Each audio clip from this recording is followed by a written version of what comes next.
खोटा सिक्का। राय बहादुर साहब को अपनी किस्मत पर बहुत नाज था। पुरखों की ढेर सारी दौलत, जमीन, जायदाद और सुघड़ पत्नी जो हर वक्त उनकी मदद करने को तैयार रहती थी। सारे गांव में राय बहादुर साहब से ज्यादा खुशनसीब और कोई नहीं था। उनकी खुशी में चार चांद तब लग गए जब उनकी पत्नी ने बड़े बेटे के जन्म के बाद दो जुड़वा बेटों को जन्म दिया। जन्म के समय तो कोई खास अंतर समझ में नहीं आया, मगर छोटा बेटा थोड़ा सा कमजोर था। देवकी, आज मैं बहुत खुश हूँ। मुझसे ज्यादा खुश नसीब और कोई नहीं होगा। लोग एक औलाद को तरसते हैं, मेरे पास तीन तीन बेटे हैं जो मेरे बुढ़ापे का सहारा बनेंगे। ये तो आप सही कह रहे हैं। भगवान की दया से तीन तीन औलाद है। बुढ़ापे की तो बिल्कुल फिक्र ही नहीं है। राय बहादुर साहब सभी से कहते हैं, मेरे तीनों बेटे मेरे बुढ़ापे का सहारा बनेंगे। समय अपनी गति से चल रहा था। उनके दोनों बेटे बहुत ही होशियार और समझदार थे, मगर सबसे छोटा बेटा जो थोड़ा सा कमजोर हुआ था, दिमाग से भी थोड़ा कमजोर रह गया। पता नहीं किस पुराने जन्म का पाप सामने आया है जो यह बेटा भगवान ने मेरी किस्मत में लिखा। पैदा होते ही मर क्यों नहीं गया? उन्हें अपने छोटे बेटे को किसी के सामने लाने में भी शर्म आती थी, क्योंकि वो ना तो शारीरिक रूप से पूरी तरह सक्षम था और ना ही मानसिक रूप से। एक दिन राय बहादुर साहब अपने छोटे बेटे का एडमिशन कराने स्कूल पहुंचे। नमस्ते प्रिंसिपल साहब, कैसे हैं आप? मैं बढ़िया हूँ। आप सुनाइए, कैसे आना हुआ? अमन तो आपके स्कूल में पढ़ता ही है। सोचा अर्पित का भी आपके स्कूल में एडमिशन करवा दूं। बस उसी सिलसिले में आया था मैं। ये तो आपने बहुत अच्छा सोचा, मगर अर्पित का एक जुड़वा भाई और है ना, आप उसका एडमिशन नहीं करा रहे हैं? अरे नाम मत लो उसका। वो तो हमारे परिवार पर कलंक है, कलंक। मानसिक रूप से असक्षम है। आपके स्कूल में उसके लिए कोई जगह नहीं है। राय बहादुर साहब अपने बड़े बेटे के स्कूल में छोटे बेटे का एडमिशन करा के आ गए। देवकी जी को ये बात बिल्कुल भी पसंद नहीं आई, मगर अपने पति के आगे वो कुछ भी नहीं कह सकती थी। मगर मोहित को ये बात समझ में नहीं आई। उसका स्कूल में एडमिशन नहीं हुआ। हाँ हाँ, अब मैं भी स्कूल जाऊंगा। देखना देखना, पढ़ लिख कर बड़ा आदमी बनूंगा।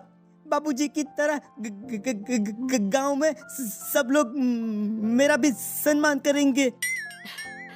बेटा तू चिंता मत कर। भले ही तेरे पापा ने तेरा स्कूल में एडमिशन नहीं कराया, मगर मैं तुझे किसी भी बात में अपने भाइयों से पीछे नहीं रहने दूंगी। मैं तुझे घर पर पढ़ा लिखा कर काबिल बनाऊंगी।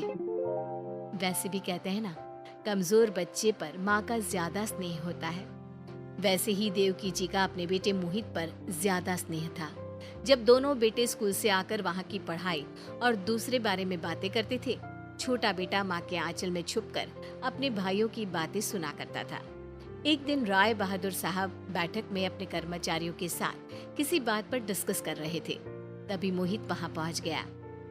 बाबा बाबा, देखो देखो, मेरी कार कितनी खूबसूरत है।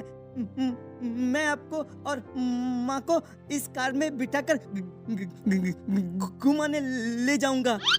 उनके कर्मचारी बाल सुलभ बात पर हंस रहे थे, मगर राय बहादुर साहब को लगा कि उनके बेटे के कमजोर दिमाग की हंसी उड़ा रहे हैं। देवकी, देवकी कहाँ हो तुम? कितनी बार तुम्हें कहा है कि इसका खास ध्यान रखा करो, बैठक में ना आने पाए। देवकी जी मोहित को बैठक में से अपने साथ ले गई। ऐसा अक्सर होने लगा तो मोहित को बाबा के सामने जाने में भी डर लगता था। बड़े बेटे ने मुंबई से एमबीए करने के बाद गांव में ही फैक्ट्री डाली थी। वहीं दूसरा बेटा राय बहादुर साहब का जमींदारी में हाथ बटाता था। उन लोगों को अपने छोटे भाई से कोई मतलब नहीं था। दोनों बेटों की शादी के बाद बहुएं भी अपने देवर से कोई स्नेह नहीं रखती थी। पूरे घर में सिर्फ देवकी जी ही अपने बेटे को चाहती थी। देवकी के स्वर्ग सिधारने के बाद छोटा बेटा मोहित मानो सब पर बोझ हो गया था। सारा दिन खेत पर जो उससे बन पड़ता वो काम करता रहता, और कई बार तो सारी सारी रात खेतों की रखवाली करता। घर पर किसी को उसके आराम या खाने पीने से कोई मतलब नहीं था। कई बार वो खेत पर गायों का दूध पीकर ही दिन निकाल लेता, या कोई मजदूर के साथ बैठकर उसके साथ उसका खाना खा लेता।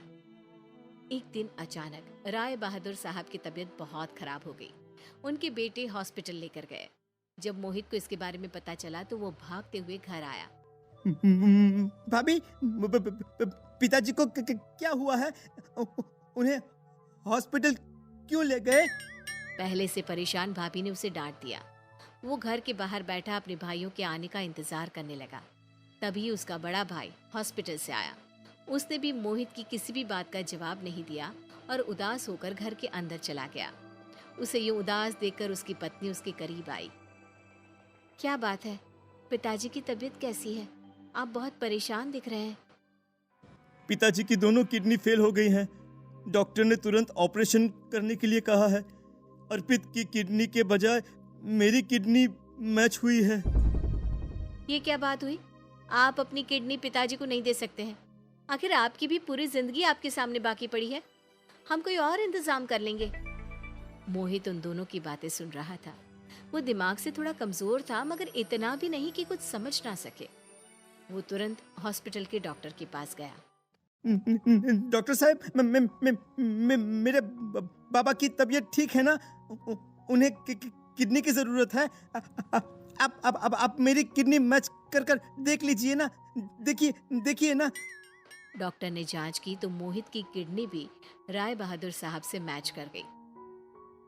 डॉक्टर साहब राय बहादुर साहब के बहुत अच्छे दोस्त थे, इसलिए उन्होंने उनके बेटे का इंतजार करने की बजाय तुरंत ऑपरेशन कर दिया। ऑपरेशन खत्म होने के बाद जब उन्होंने उनके बड़े बेटे को फोन लगाया तो डॉक्टर कुछ बोल पाते उसके पहले ही अमन की पत्नी ने फोन उसके हाथ से ले लिया। देखिए अंकल जी, आप भी समझ सकते हैं, हमारे सामने हमारा पूरा जीवन पड़ा है। अमन अपनी किडनी नहीं दे सकता, मगर आप चिंता ना करें, हम जल्दी कोई डोनर ढूंढ लेंगे। तब तक आप पिताजी का अच्छे से ध्यान रखिएगा। अरे आप तो पूरी बात सुनने से पहले ही बोल पड़ी। देखिए, आपके पिताजी का ऑपरेशन हो चुका है। आप उन्हें कुछ दिनों के बाद घर पर लेके जा सकते हैं। ऑपरेशन हो गया? मगर कैसे? किसने किडनी दी? छोटे की तो किडनी भी मैच नहीं हुई थी। जी, आपके भाई ने ही आपके पिता को किडनी दी है। बेटे को कुछ समझ में नहीं आया। वो तुरंत हॉस्पिटल पहुंच गया। तब तक राय बहादुर साहब को भी होश आ गया था।